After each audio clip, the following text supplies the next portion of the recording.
What does it look like when a man has truly found the one? Society tells us it's about flowers, dates, and grand declarations, but Carl Jung, the father of analytical psychology, uncovered a startling truth. Real love isn't just a feeling. It's a revolution in a man's psyche, a transformation so deep it reshapes how he sees himself, his partner, and the very purpose of their bond. Most men never experience this. But when they do, three unmistakable shifts occur, shifts that reveal whether he's merely infatuated or has met the woman who will awaken his soul. Jung's research revealed that love is a mirror. For men, this begins with the anima, the unconscious feminine energy within them. Until a man confronts this hidden side of himself, he'll chase fantasies, confuse lust for love, or run from commitment. But when he meets a true life partner, something extraordinary happens. She reflects back not just who he is, but who he's meant to become. This is the heart of Jung's individuation, the lifelong journey where love becomes the catalyst for wholeness. So, how can you recognize this transformation? Today, we'll decode the three unconscious behaviors that prove a man has found more than a lover. He's found a sacred ally in his evolution. These aren't surface-level habits. They're profound psychological shifts that rewrite his entire approach to love. If you've ever wondered whether a man sees you as his true counterpart, or if you're a man questioning whether you've really met the one, what comes next will change how you understand relationships forever. 1. He integrates his anima. Carl Jung's concept of the anima represents one of the most profound yet misunderstood aspects of masculine psychology. The anima isn't simply a man's feminine side. It's the living, evolving blueprint of his unconscious relationship to the feminine principle itself. Jung identified 4 distinct stages of anima development that parallel a man's psychological maturation. In the first stage, Eve, the anima appears as pure biological instinct, the primitive feminine tied to reproduction and survival needs. Many men remain stuck here, seeing women primarily as objects of desire rather than complete human beings. The second stage, Helen, named after Helen of Troy, represents the anima as a romantic ideal, beautiful, captivating, but ultimately two-dimensional. This is where men chase the fantasy of the perfect woman who will solve all their problems without ever truly knowing her. As a man develops psychologically, his anima matures into the third stage, Mary, named for the Virgin Mary. Here, the feminine takes on spiritual dimensions, becoming associated with purity, devotion, and unconditional love. Yet even this elevated form can become another kind of projection, where a man expects his partner to be endlessly nurturing and self-sacrificing. Only in the final stage, Sophia, wisdom, does the anima become fully humanized, no longer a projection but a mirror showing a man both his strengths and his shadows. A man who reaches this stage stops expecting his partner to play roles and begins seeing her as she truly is. This is when real intimacy becomes possible, because he's no longer loving an imaginary woman, he's loving a real person, flaws and all. The transformation becomes most visible in how a man relates emotionally. Where before he might have suppressed feelings behind logic and rationality, now he develops emotional fluency. A formerly stoic businessman finds himself tearing up at his child's birth. A tough athlete learns to articulate his fears about aging. This isn't about becoming less masculine, it's about becoming more whole. Jung understood that the anima serves as a bridge to a man's unconscious, and when integrated, gives him access to previously buried parts of himself. We see this in creative surges that often accompany deep love, the accountant who starts writing poetry, the engineer who takes up dance. These aren't random hobbies but outward manifestations of inner integration. Perhaps the most telling sign of anima integration is what disappears, the desperate need for a partner to complete him. The man who has done this inner work no longer looks for a manic pixie dream girl to inject excitement into his life, or a maternal figure to soothe his unresolved wounds. He relates to his partner as an equal, appreciating her strengths while accepting her limitations. Consider the contrast between young Tolstoy, who married Sophia Behrs while expecting her to be both virgin and whore, muse and servant, and the older Tolstoy who finally recognized her as a complex individual separate from his projections. Their tumultuous marriage illustrates both the pain of anima projection and the hard-won wisdom that comes when a man finally sees his partner clearly. Jung's own marriage to Emma offers a powerful case study in this transformation. Early on, Jung struggled with intense anima projections, which contributed to his extramarital affairs. He later recognized these as attempts to grasp at different fragments of his unconscious feminine rather than relate to real women. Only through years of self-analysis did Jung come to understand Emma not as a symbol, but as a partner in his psychological and spiritual journey. Their later correspondence reveals a profound mutual respect that went far beyond conventional marital roles. This is the ultimate gift of anima integration, not just a better relationship, but a more authentic self. When a man stops expecting his partner to be his everything, he paradoxically creates space for the deepest connection possible, one based on truth rather than fantasy. 2. He commits to growth, not just comfort. The true test of a man's commitment isn't found in the easy moments, but in how he responds when love demands growth. Jung's concept of individuation, the lifelong process of becoming one's complete, authentic self, reveals that the most profound relationships aren't those that provide comfort, but those that serve as catalysts for transformation. When two people come together, Jung observed, they create an alchemical container where both are fundamentally changed. This explains why so many relationships fail when the initial passion fades. Many men unconsciously seek partners who will validate their existing self-concept rather than challenge them to evolve.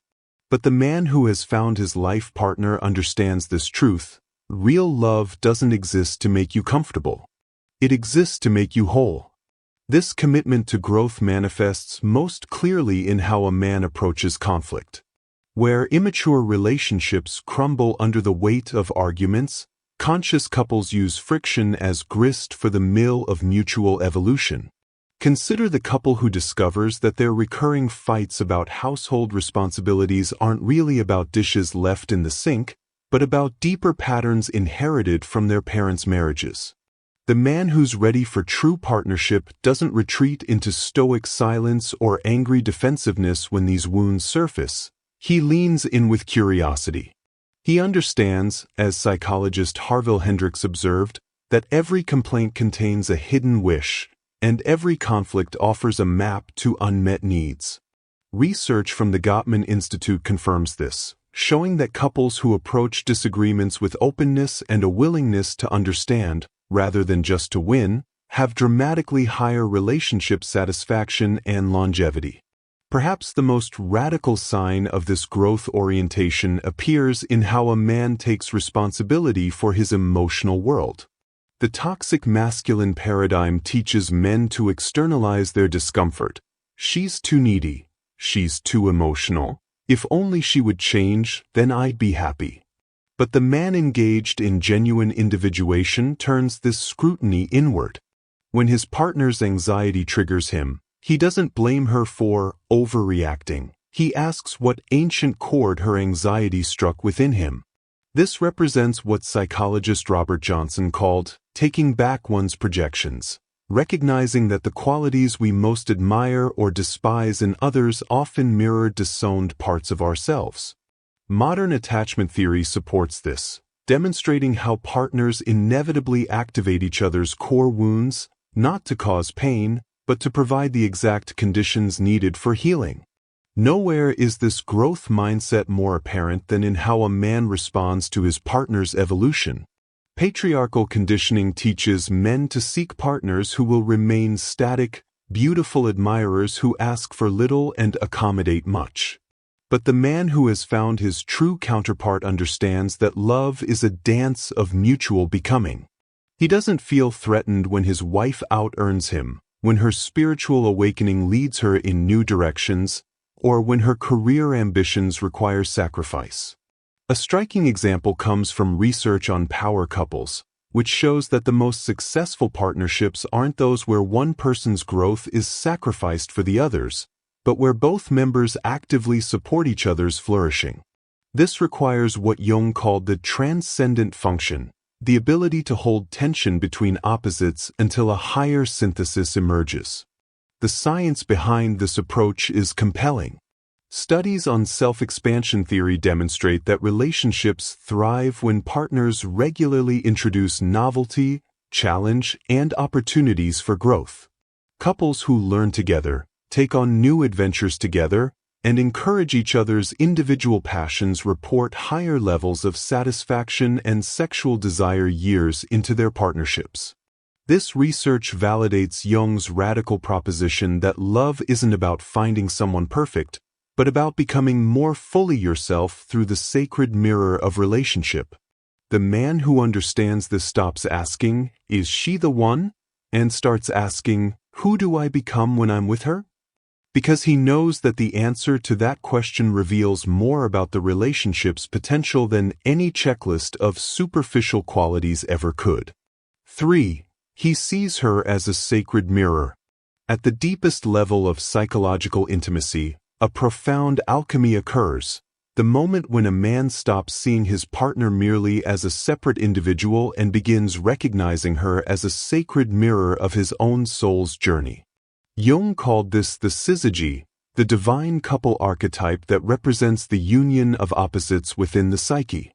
This isn't poetic metaphor, but a psychological reality. The qualities that attract us most powerfully in our partners often embody the disowned or underdeveloped aspects of ourselves. The meticulously organized man finds himself captivated by his partner's spontaneous nature not by accident, but because her free-spiritedness holds a key to parts of himself he's neglected.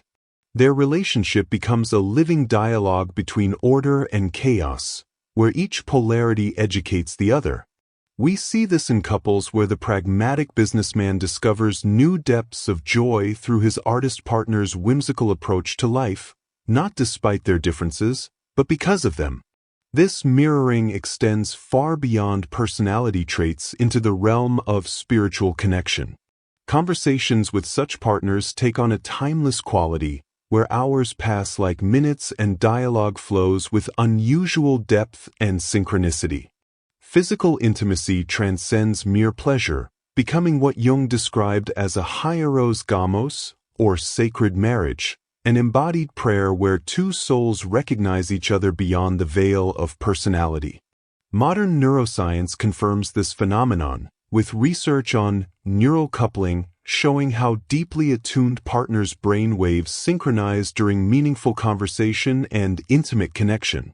Yet science merely quantifies what the mystics knew, that certain relationships serve as portals to transcendence, where love becomes the path to awakening. The universe itself seems to conspire to affirm these sacred unions through what Jung termed synchronicities, meaningful coincidences that defy statistical probability. Partners report dreaming the same dreams before meeting, discovering uncanny parallels in their life stories, or experiencing premonitions that later manifest. These aren't supernatural occurrences, but evidence of the unconscious bond that forms between two people when their connection serves a higher developmental purpose. Like Odysseus and Penelope, the archetypal couple who mirrored each other's cunning and fidelity across decades of separation, these modern partners recognize their bond as part of a larger mythic pattern. Their love story feels less invented than discovered, as if they're participating in an ancient drama written just for them. This sacred mirroring reaches its zenith when partners begin recognizing each other not just as they are, but as who they're destined to become. The woman who patiently endures her partner's emotional guardedness often carries the blueprint for his future vulnerability. The man who champions his partner's stifled ambitions frequently embodies the courage she's learning to claim. In this alchemical exchange, both become sculptors of each other's souls, to paraphrase Jung, each lovingly chiseling away the other's defenses until their essential selves emerge. The Tantric traditions speak of the beloved as a guru. The Zen masters describe the partner as the most severe monk in the monastery, and contemporary psychology confirms that our closest relationships activate our deepest growth. The paradox of this sacred mirror lies in its dual revelation. The more fully a man sees his partner in her divine complexity, the more clearly he recognizes himself. Their love becomes less about possession and more about participation in something greater, a shared destiny written in the language of dreams, synchronicities, and those inexplicable moments of recognition that defy logic but resonate with the bone-deep knowing of soul recognition. This is the ultimate gift of conscious partnership, not merely to be loved, but to be known, and in being known, to remember who you truly are. What begins as attraction, as chemistry, as the thrill of connection, reveals its deeper purpose over time, not just to make us happy, but to make us whole. Through Carl Jung's lens, we've explored the three profound shifts that distinguish fleeting romance from transformative partnership. The integration of the anima, where a man embraces emotional depth and stops projecting fantasies onto his partner. The commitment to growth over comfort, where love becomes a crucible for facing shadows together. And finally, sacred mirroring, where the beloved reflects not just who he is, but who he is becoming. These are not stages to check off a list, but ongoing practices, a lifelong conversation between two souls committed to awakening through love. Now we turn to you. Have you witnessed these shifts in your own relationship? Perhaps you've noticed moments when a partner's patience revealed your own impatience, or when a conflict became the doorway to deeper understanding. Maybe you've experienced that uncanny sense of recognition, the feeling that your connection was written in the stars long before you met. Share your stories in the comments below. Let's create a living dialogue about what it means to love consciously. And if this exploration resonated with you, consider joining our community by liking, subscribing, and diving deeper into the psychology of relationships, because the journey of understanding love is one we take together. Jung's greatest lesson about partnership wasn't about finding someone perfect, but about finding someone perfectly suited to help you meet yourself. In the end, the most transformative relationships are those that show us our hidden fragments, the unclaimed courage, the stifled creativity, the guarded tenderness, and say, "Here, this belongs to you too." Love, at its highest level, is alchemy, the mysterious process by which two incomplete beings help each other become whole. Not because they've found the one, but because they've chosen again and again to see each other as the sacred mirrors they are. And in that reflection, something miraculous happens. They don't just find love. They remember who they were all along.